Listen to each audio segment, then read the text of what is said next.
Tenga listo su tinto que ya vienen los huevos revueltos con deudas billonarias, porque hoy hablamos de quiénes financian al Estado colombiano. Desde la redacción de La Silla Vacía, soy Ana León. Hoy es jueves 29 de mayo. El gobierno tiene endeudado al país como hace mucho no pasaba. La apuesta de recaudar más plata por impuestos no ha funcionado y aún así siguen gastando como si hubiese más ingresos. Ese hueco fiscal ha llevado a que las cuentas del Estado estén en rojo casi al mismo nivel de la crisis económica en pandemia. Como no es una empresa que quiebra, desaparece y pare de contar, el Estado paga sus deudas endeudándose más. Así, hay 14 bancos colombianos habilitados para comprar esas deudas y refinanciarlas por años. Para los bancos, el negocio no es solo las tasas de interés con las que el Estado termina pagando más por sus deudas iniciales.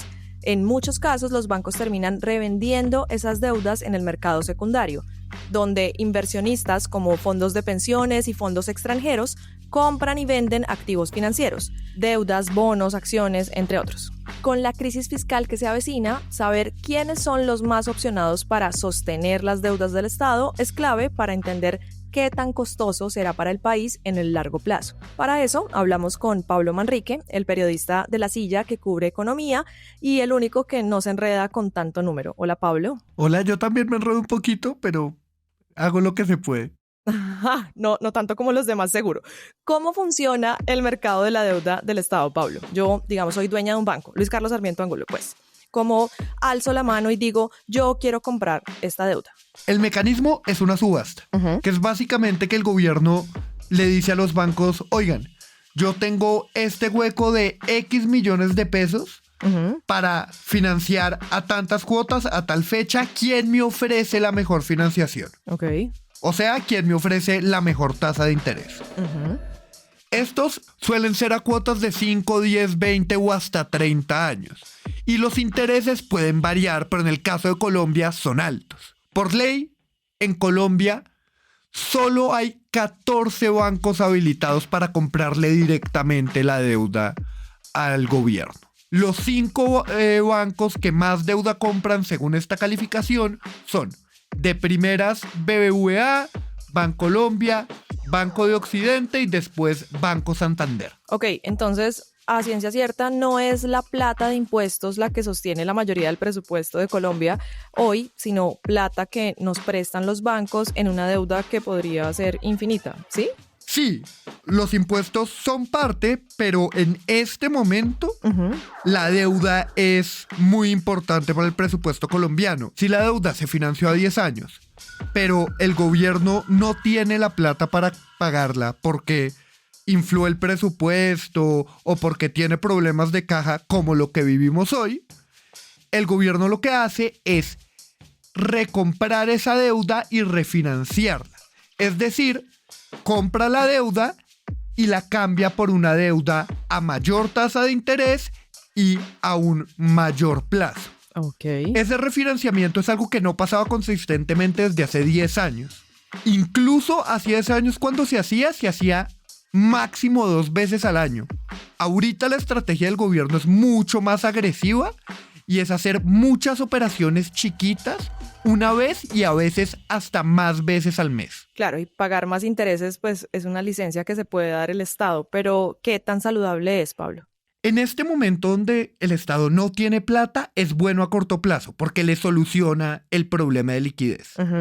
El problema es que le deje el chicharrón al gobierno que gane las siguientes elecciones, porque lo que hace es cambiar deuda que tienen que pagar ellos por deuda que pagarán en el 2029 los otros gobiernos. Bueno, y volviendo como a cómo funciona el negocio, en muchos casos el banco que compra la deuda no se queda con el bono de deuda, pues que es como el papel de este crédito que compró, sino que lo lleva al mercado secundario. Y ahí ya me pierdo, Pablo, por favor, explícanos qué es eso. Sí, solo hay 14 que compran directamente, pero los fondos de pensiones, los fondos extranjeros y otro tipo de fondos compran estas deudas que revenden los bancos en el mercado secundario. En ese mercado secundario concentran 300 billones de pesos, que es casi el 50% de toda la deuda de bonos en Colombia.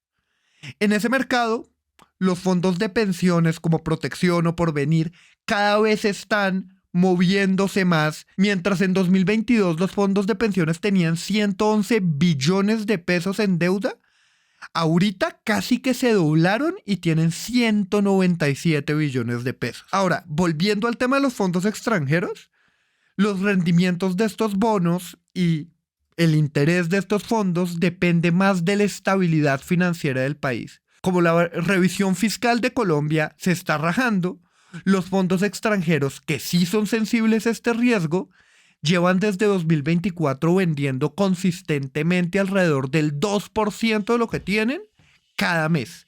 Ahorita en 2025 eso se está estabilizando un poco, pero no hasta el punto de que compren. Simplemente ni venden ni compren. La variación está casi que en cero. ¿Y por qué? La razón que nos da el director de crédito público es que, según él, en este momento hay una fuerza a favor y una fuerza en contra. Las tasas en este momento de la deuda de Colombia están altas y eso vuelve la deuda atractiva. Pero por otro lado, nadie le cree a las cuentas del gobierno porque el gobierno ha mentido con el cumplimiento de la regla fiscal. Entonces los inversionistas tienen mucha desconfianza. Todo un tema. Bueno, y en tu historia también explicabas que hay un cuarto actor comprando deuda del Estado, que son las fiducias públicas. Por ejemplo, el Invías va a hacer una carretera, ¿no?, que cuesta 20.000 millones de pesos y contrata a una entidad financiera para que le administre esa plata, como garantizando que se mueva de la manera más segura posible, a cambio, obvio, de un porcentaje. Entonces, el Invías constituye una fiducia con X entidad financiera, que es como una bolsa donde el dinero queda parqueado los meses o años que dure la construcción de la carretera y se va pagando con supuestos controles estrictos. ¿Por qué las fiducias públicas compran deuda?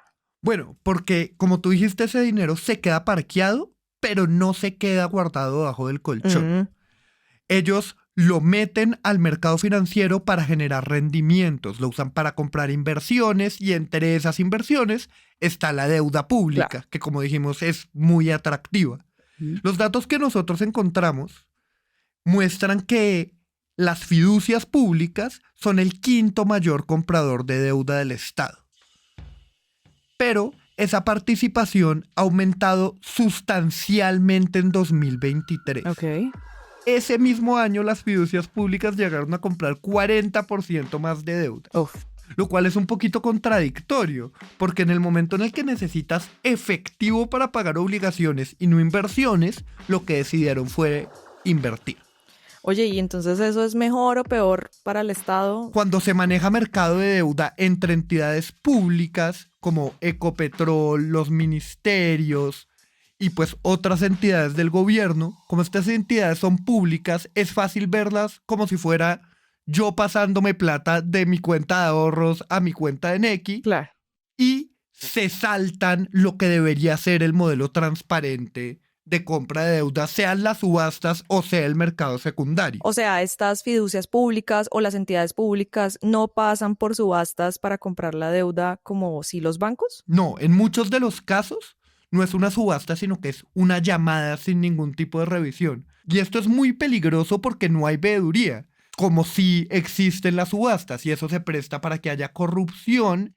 El nuevo director de crédito público nos dijo que esa fue una acción errónea de otros directores de crédito público y que él se compromete y dijo: pongo todo mi capital reputacional en que no va a volver a vender deuda a puerta cerrada. Bueno, estaremos pendientes de si eso en efecto pasa. Pablo, gracias por estar con nosotros. No, gracias a ustedes por invitarme. Y arranque el día con estas movidas. La Procuraduría le pidió al Consejo Nacional Electoral sancionar al presidente de Ecopetrol, Ricardo Roa, por violar los topes de financiación y ocultar información de los gastos de la campaña presidencial de Petro, que él gerenció. Y la Comisión de Acusaciones de la Cámara de Representantes va a investigar al magistrado de la Corte Constitucional, Vladimir Fernández, quien es señalado de haber pagado por su elección al Congreso. Todas las movidas están al aire en lasillavacía.com, en las redes y en el en vivo. Y por acá, cada mañana estará servido su desayuno político favorito. Fernando Cruz y Juana Rubio Tovar produjeron este episodio. Yo soy Ana León y nos escuchamos mañana.